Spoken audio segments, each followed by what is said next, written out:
Meeting of the Appointments Committee. I now call this meeting to order. Please be advised that FATV is conducting an audio-video recording of this meeting for public broadcast. I ask that anybody else in the audience who is recording this meeting to please identify themselves for the record now by standing and stating your name and city of residence. Seeing none, I ask at this time, I ask that all electronic devices be placed in the silent mode. I invite anybody in the audience who wishes to speak to please approach the podium, identify yourself by name and address, and identify the agenda item on which you'd like to speak, and you may speak on it for no more than 2 minutes. Chief, go right ahead. Thank you, Mr. Chair. Good evening, councilors. It's an honor to stand in front of you tonight to present the 11 police officers behind me, sergeants and police officers, for your consideration as special police officers for the city of Fitchburg. We're very fortunate to have a relationship with Fitchburg State University Police Department, Chief Kluter and his team over at Fitchburg State. This relationship has been years, if not decades, in the building. We've established a relationship with them where we work hand in hand almost every day, and we're very fortunate to have them as partners. Back in 2012, we established a relationship with Fitchburg State that anytime a new police officer came on at Fitchburg State, we would swear them in as specials for the city of Fitchburg. It's a special title that the mayor can make appointment with your approval, that in essence they become fully sworn police officers in the city of Fitchburg. That gives them jurisdictional authority throughout the city. A lot of times during the evening hours where we may need assistance, we're often calling on Fitchburg State.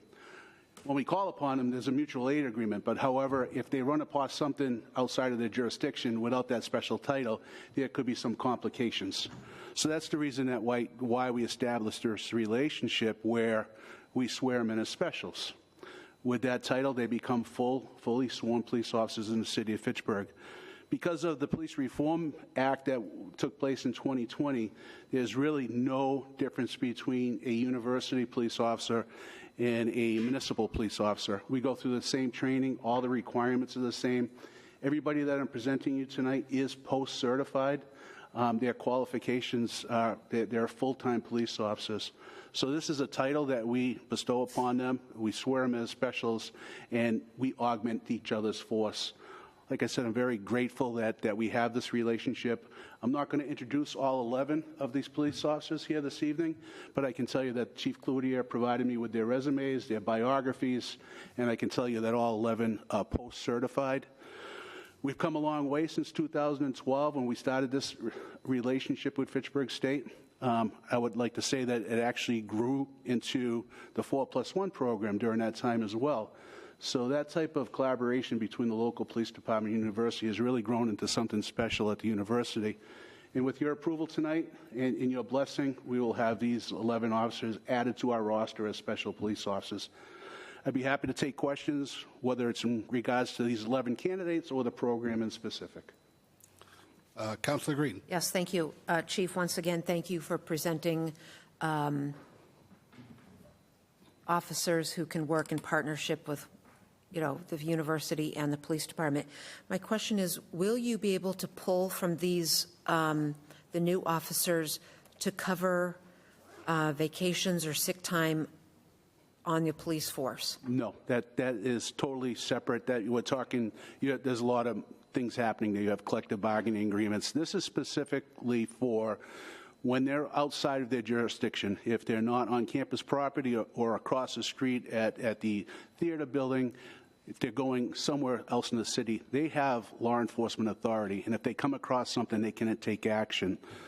During the night shift, when we're calling upon them for assistance, that's a mutual aid call, so just by that call in itself grants them the authority to do something. So this is that moment in time where they may be outside their jurisdiction. They could be fueling their vehicle on John Fitch Highway. They're specials in the police. They're special police officers in the city of Fitchburg at that time. So in essence, it augments my police department during those times when they're outside of their jurisdiction. In addition, it gives them the opportunity to work police details, something that we're always challenged with filling. So this gives me another 11 people that may want to take details and help us with the safety of the roads during construction. But the short, long answer to your question, no, it cannot augment any type of time off or overtime situations. Okay, thank you. Again, I appreciate the partnership and the fact that we've got 11 more able bodies to help. It speaks volumes of where we come in our relationship with Fitchburg State University. I've been doing this a long time, and I can tell you this relationship has really blossomed over the years, and a lot is due to Chief Cloutier and his leadership over there. This is an exciting point that where we're at, and then I'm able to present these type of qualified individuals to act as specials in our city. Great, thank you. You're welcome. Motion, Councilor Cruz? Thank you, Mr. Chair, and thank you, Chief Martin, for coming in, for doing everything you can to augment your department. Just have a couple of quick questions. Sure. Other than details, what sort of calls for mutual aid do you anticipate the officers being called to? It could range from everything from a loud party to shots fired to an armed robbery. The personnel behind me, they are post-certified police officers. I have as much confidence in each one of them as I do every member of the Fitchburg Police Department. So in times of need, I have no hesitation calling Fitchburg State for assistance, and they will respond appropriate, just like any one of our sworn police officers.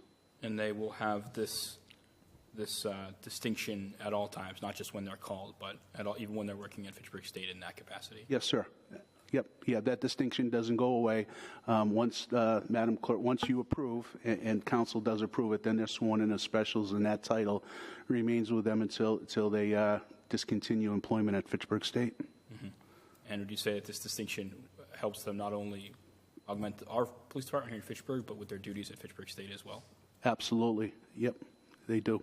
Okay. Thank you. I yield the floor. Thank you. motion to approve? Second. We have a motion and second. All those in favor? Aye, Aye. Great. Thank you for your support, councilors. Truly thank appreciate you. it. Congratulations, officer. You stand approved.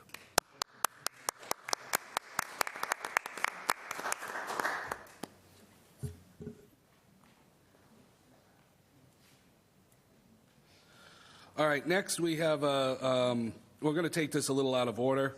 Well, actually, let's call for any kind of public comment for the remaining two new appointments for either the poll workers or the trustee public burial ground. I don't know what the order was. Okay. My name is Mary Lotz, and I'm the secretary of the Fitchburg Republican City Committee. And one of the things we look for in ensuring is, of course, election integrity. In that vein, City Clerk Joanna Bellata notified Chairman John Strang and I earlier in the year that if we had any Republican poll workers, volunteers who wanted to work the polls on election days, that we could submit their names by June 1st. So we polled our membership, and we had 4 people who decided they would like to be poll workers. This would be in addition to the Republican poll workers we already have that we know of, which would include 4 people that are current poll workers from the Fitchburg Republican City Committee. So they should have been on the appointments committee list today, and we found out that they were not on the appointments committee list. So who was on the appointments committee list are the 4 people who've always been poll workers, who are myself, Chairman John Strang, 2 members, Joyce Jacobs and Roland Valley. They've been poll workers for years. They've been on the list. The new people John submitted were Carrie Harris, Joy LeQuire, and Jean Raby. They were not on the list. A 4th member, her name is Shelley Emily-O'Neill. She submitted her own name, but before June 1st. Again, none of them were on the list. Now, pursuant to Mass General Law 54, Section 13, we thought we were doing everything appropriate, and we questioned why the names weren't on the list. We contacted Joanna Bellata today. Of course, she wasn't in office, but she did respond to an email that John had sent, and she said that the 4 names in questions, she didn't accept the sheet that John Strang submitted with the 4 names on it, or the 3 names on it. But that still leaves out the 1 person who submitted their own name on the appropriate form. So I'm confused why she's now saying that we can each person fill out their own form again, and she will consider it. That's confusing. The second thing, again, in Mass General Law 54, Section 13, is that there should be parity among the two major political parties, that there should be always an endeavor to get 50% Republican, 50% Democrat work the election polls.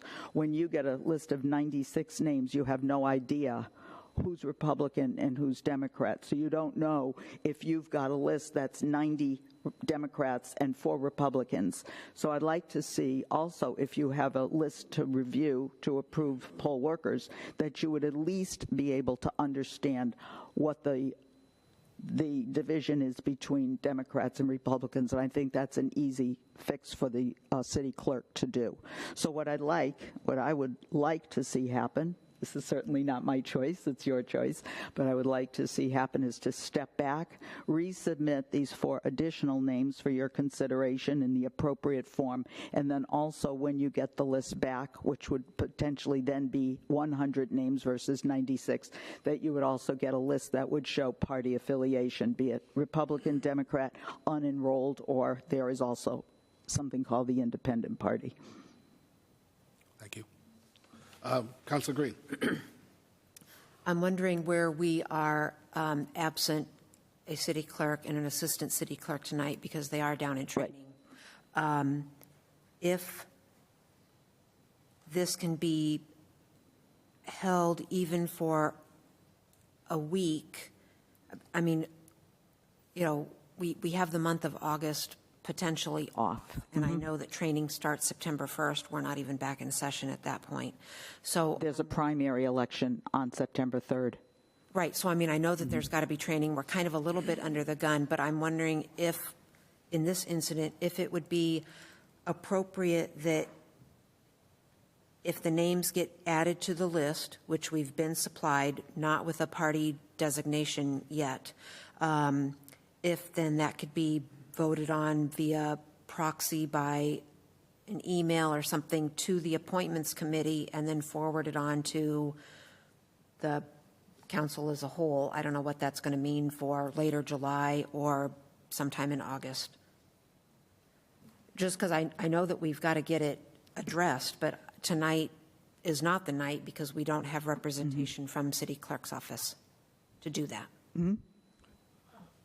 Councilor Cruz. Thank you, Mr. Chair, and thank you for coming in and sharing that information with us. Given that we are not going to have any meetings in August and the nature of the request, I'm incredibly hesitant not to put this through tonight if we don't have any questions regarding the integrity of the poll workers that have been chosen. I understand that there's reasonable argument to be made about wanting to see the division and the parity of registered Republicans versus Democrats and independents. I believe this request is probably something that's a little bit too late. It should have been done sooner.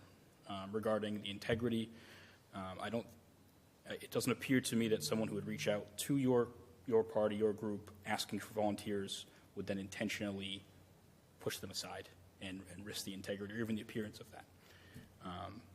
So I trust in the process of our clerk and the review process, and I trust that they will run a election of integrity and bipartisanship, and I'm prepared to pass this tonight. Yield the floor. Thank you. Councilor Fleming. We actually have 2 weeks left to this month, and we have had meetings on a month that we're supposed to have off.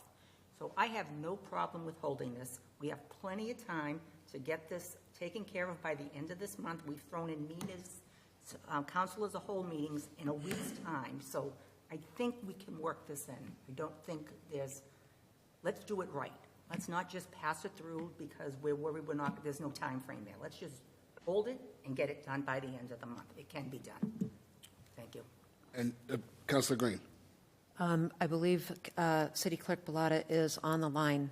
Oh, okay. Yes, and I'd just like to say that I never had any intention of putting out there that I have questions about Ms. Bellotta's integrity regarding this. These were the dates, June 1st. They came before the committee now. There was this is just the calendar. All right, so I will ask Ms. Bellotta to take herself off mute to be able to discuss this matter. Good evening. Thank you, Chair. I received John Strake's email today, and what happened is I sent out our annual packet to all poll workers every year confirming they still want to be an election worker. We got 4 papers back, as Ms. Lott said, that were on that sheet that current poll workers submit. So we didn't understand it. It wasn't on our spreadsheet. When John passed in the applications, I did not see him. It was a new employee that did not know Mr. Strake, so she didn't understand what these 5 people were because they weren't on our spreadsheet. I did explain to, I did not reject anybody. I explained to John in the email, that's what happened. We still have those 4 names, but they weren't on, they were on current employee paperwork. So what I said to him is all we have to do, we can appoint the current list in front of you. These other poll workers need to fill out a new hire packet. They fill out a packet as every employee of the city of Fitchburg does. It goes to HR, a query check is completed, etc. And then we would get them right through and on the list as long as they met all those criteria.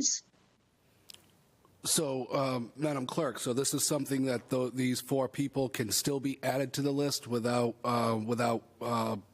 approval from the. No, they would still have to go to the mayor, but up to 4 weeks before an election, I believe we have the power that I can appoint them. I don't have my reference material here at the conference with me, but there is a time frame up to an election where the city clerk can appoint them until it makes the cycle that it usually does within the municipality, going to the mayor, going to appointments, going to city council. Okay. Councilor Cruz, you had your hand up? Yeah, thank you, Mr. Chair. Madam Clerk, the timeline here and the time frame, I agree with the gentlelady from Ward 5 that we can certainly meet as a council, but how does this, regarding that you're at the conference now and training the staff at the clerk's office, what does the time frame look like for your department to accomplish this if we hold it tonight? Next Monday. I'll be able to take care of it. The people have to, and I did tell Mr. Strake to please have them come in. They can fill out the election worker packet now. I don't need to be there to give that to them. Anyone in the clerk's office can. That will go right up to HR. That paperwork will get processed. And then once they're all approved, we'll send it to the mayor, and then it'll go through you. So we can appointments. We can Go ahead, I'm sorry. No, by all means. We can approve these names tonight and then add these after the fact. Is that correct? Correct. That's absolutely correct. Thank you, Madam Clerk. I appreciate you zooming in tonight. It's very helpful to get your applications. No, thank you. And Madam Clerk, there was a question that was posed by Ms. Lotz in regards to party affiliation on the list. Is that a possibility as well? Absolutely. And the new paperwork, Mary will see in her new application if she wanted to do it this year. I actually added a question asking what your political party is. So now that'll be submitted and we'll be able to track that on an ongoing basis. And it's not 50-50. It has to be a mix of Democrat, Republic, and then unenrolled. Okay. Councilor Green. Yeah, my question to that, Joanna, is do all poll workers have to declare a party when they become a poll worker? Democratic, Republican, or unenrolled. Okay, thank you. You're welcome. Make a motion to approve the new poll workers. Sorry, on speaking of that, I'd just like to know, Mary, your thought on following up or following through with having the 4 people that were missed, we're going to say missed, not excluded, missed, for them to go even as early as tomorrow, it sounds like, and pick up the election worker packet, fill that out, and then that can in turn go to HR. I have no knowledge of their schedules, if they're, on vacation, if they're local, if they're working. I have no way of knowing if they have the capability of doing this. But would they be able to do that before August 1st? You don't know. I would assume if they wanted to still pursue it. And I understand we also have to fill out, because we are paid for those days. So it's not just a gratis thing that we do, truly voluntary. There is some financial paperwork we have to complete. So I'll certainly contact them immediately and see if they're there, but I will try to see if I can get it. Now, I could let Chairman Kuchar know if they're all willing to do it or if there's a problem. Right. And I can email them that packet for convenience. Pardon me, Joanna? If, Mary, you send me their emails, I can email them that packet, and then they could just fill it out at home and drop it off. I will do that. I will give you Perfect. their emails. Thank you. Absolutely, perfect. And Right. If that, Mr. Chair. if that satisfies, you know what I mean, where we are, I think I think we've done our due diligence by having you bring it up. We've addressed it. Now there's a solution. If they'd like to pursue it, then it's on them. Absolutely. Okay. Thank you. Thank you, Mr. Chair. And just before, I'll make the motion, but before I do, I'd be more than willing to meet before August, after August, in the first few weeks, whatever we need to do to accommodate these individuals so that they can be poll workers for the election. No problem. I make a motion to approve the poll workers for of September 1st through August 31st, 2025. Do we have a second? Second? All right, a motion and a second. All those in favor? Aye. Thank Okay, you. we'll get this all straightened out. And I will contact them immediately. Tonight I'll do it. Okay, Thank you. And send Joanna. thank you for, bringing this to our attention. Thank you. All right, the last new appointment, trustee of public burial ground, term to expire August 1st, 2027, James P. McNamara.